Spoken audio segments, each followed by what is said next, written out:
Should the Heat revisit trading for Donovan Mitchell? That's on tap for today's show. Also, later on in the back half of this video, are the Heat in on free agent Jaylen Nowell? So stay tuned for that breakdown of that possible free agent target for your Miami Heat.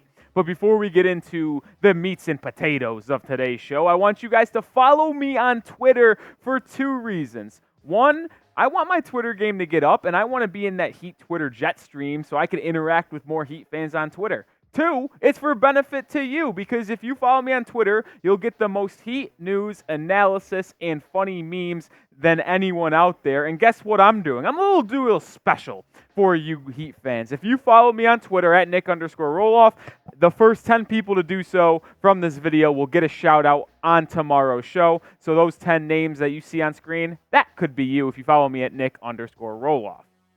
Well, let's get into, should the Heat trade for Donovan Mitchell now? Because as we know, that was a big rumor for the Miami Heat this last offseason, and that obviously didn't go through. He was traded to Cleveland, but now there are rumblings about Mitchell not wanting to be in Cleveland long term, so Miami could step up and re-get the Spider and someone who plays eerily similar to Dwayne Wade. Now, ESPN's Tim Bontemps had this to say. Shout out Bontemps, Bonnie legend, as you see on my sweatshirt today. I went to St. Bonaventure. It's always nice to see those Bonnie alums. But anyway, let's get to the quote now. I don't think there's any chance he signs an extension there ever. And if it was up to me, I would trade Donovan Mitchell today.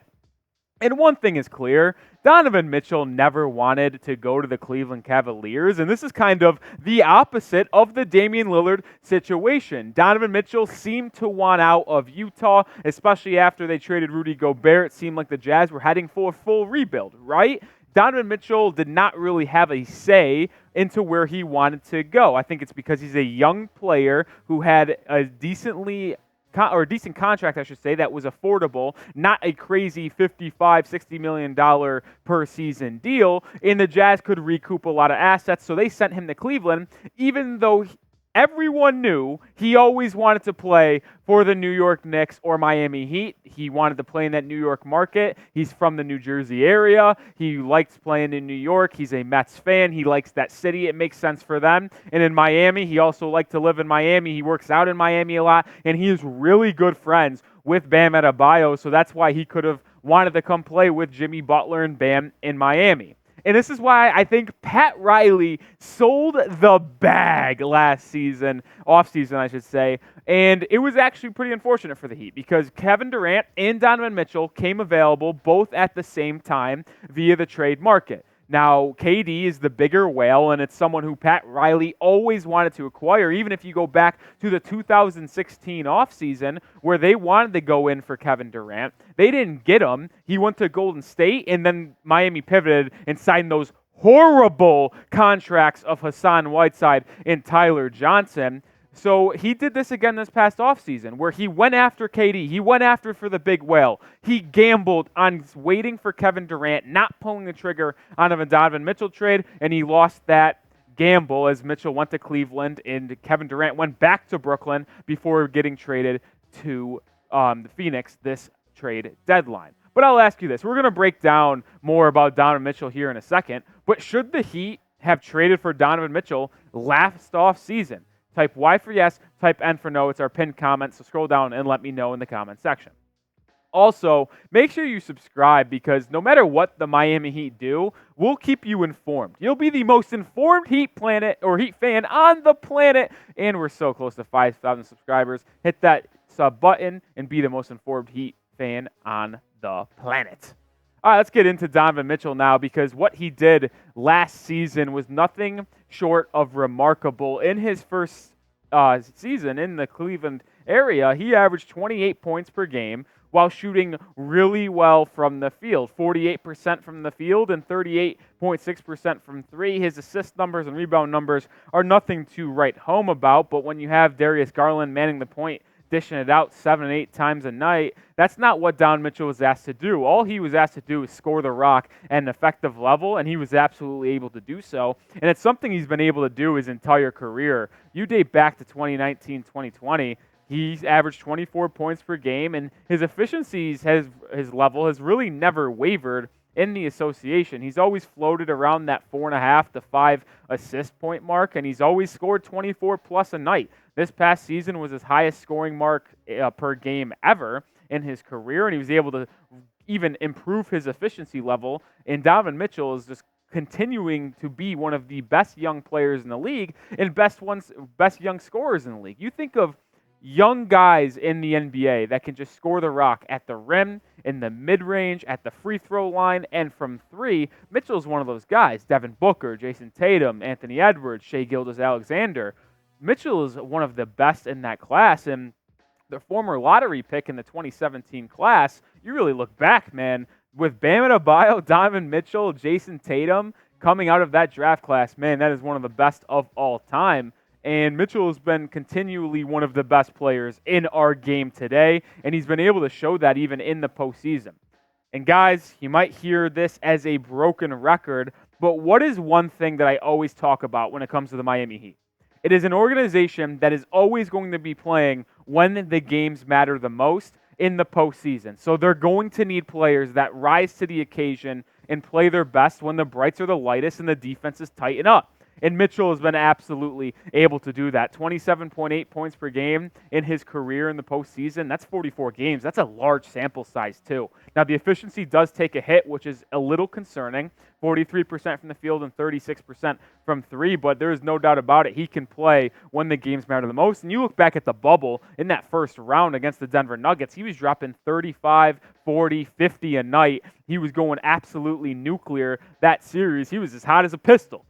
And one thing that I do get concerned about, though, with Donovan Mitchell is that the past two postseasons, last year with the Jazz, 2 years ago with the Jazz, last year with the Cavs, he was outplayed by Jalen Brunson in both of those series. That is just one negative on Donovan Mitchell. But I do want to look at his contract for a second, because this is the most enticing part about Donovan Mitchell. If you were to trade for him right now, he is on that rookie max extension that he signed with Utah 2 or 3 years ago, the same contract that Bam Adebayo has. And you're getting him at an absolute steal right now. $33.1 million this upcoming season. In 2024-25, it's $35.4 million per year. And in 25-26, it is a $37 million player option. And if he does opt into that and doesn't sign an extension, he would be an unrestricted free agent in 2026, or he could be an unrestricted free agent 25 if he doesn't opt in. I've got more thoughts on this in a second, but after you guys just saw his stats and contract, would you want the Miami Heat to revisit a Donovan Mitchell trade? Type T for trade, type P for pass. Maybe you want to go over for D-Mitch, rather than Damian Lillard. Let me know in the comment section. I'm not trading for Donovan Mitchell, and this might come as a surprise to you that I wouldn't want D-Mitch to come to the 305, but I have a couple reasons why it makes sense not to pull the trigger. You ask yourself, why not? Well, the Miami Heat are focused on Damian Lillard trade now, and I do think that they will end up getting a deal done for Dame. Dame time. Tap the wrist. I think it gets done because they are the only people bidding for him. It doesn't make sense for him to go back to Portland. It seems like that relationship is getting more broken and broken as time goes on, and you might be able to get Donovan Mitchell in a couple years in free agency, and that is why you don't trade for him, right? Like, let's go back to that contract for a second. Someone of Donovan Mitchell's caliber, averaging 28 points per game, this is an underpay. Let's just call a spade a spade. 35.4 and $37 million a year for Donovan Mitchell's talents is an underpay. Jaylen Brown, who is worse than Donovan Mitchell, in my opinion, just got a supermax contract today worth 5 years over $309 million. Donovan Mitchell's worth that too. So you're getting him at an underpay right now, which is why he's not opting into this contract. If it is true, there are so many rumblings about Donovan Mitchell not wanting to be in Cleveland, and if that is the case, which I'm going to believe it because there are so many stories about it, he will not opt in for $37 million in 25, and he will be an unrestricted free agent in just 2 years, and then the Heat could really strike and potentially get Donovan Mitchell in free agency. And I've got a vision. Throw up the goggles. I got a vision for the Heat front office to go by and get a dreamlike scenario for the Miami Heat for the next 10 years. Ready for it? We'll start with this. Trade for Damian Lillard. Step 1. Step 2, win a couple championships with Dame, Jimmy, and Bam. I think it's pretty easy. I always say they would be the favorites, and I truly believe that.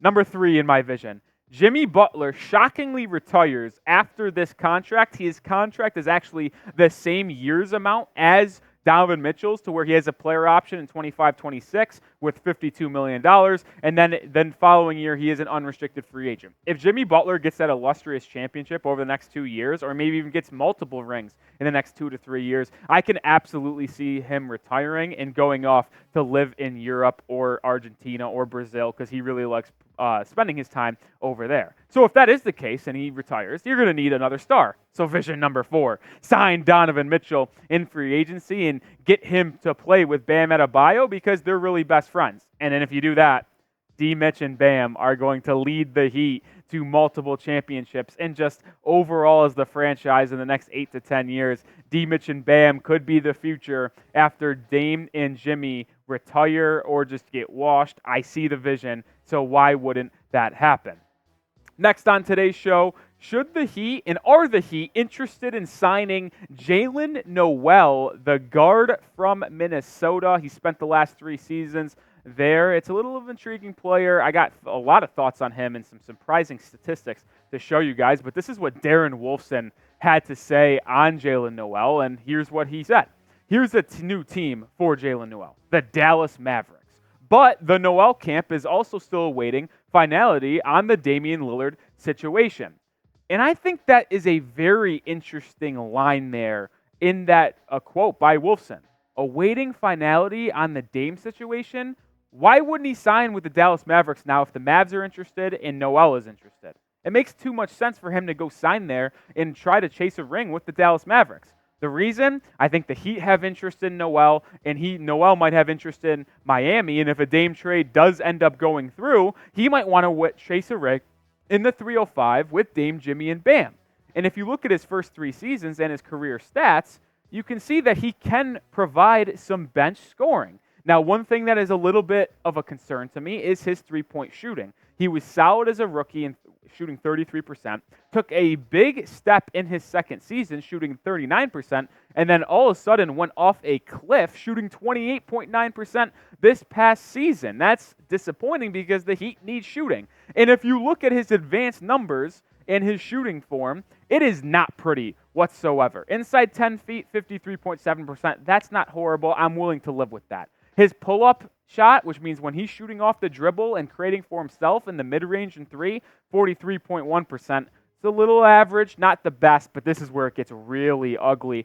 Catch and shoot 3-point percentage this past season, 28.3.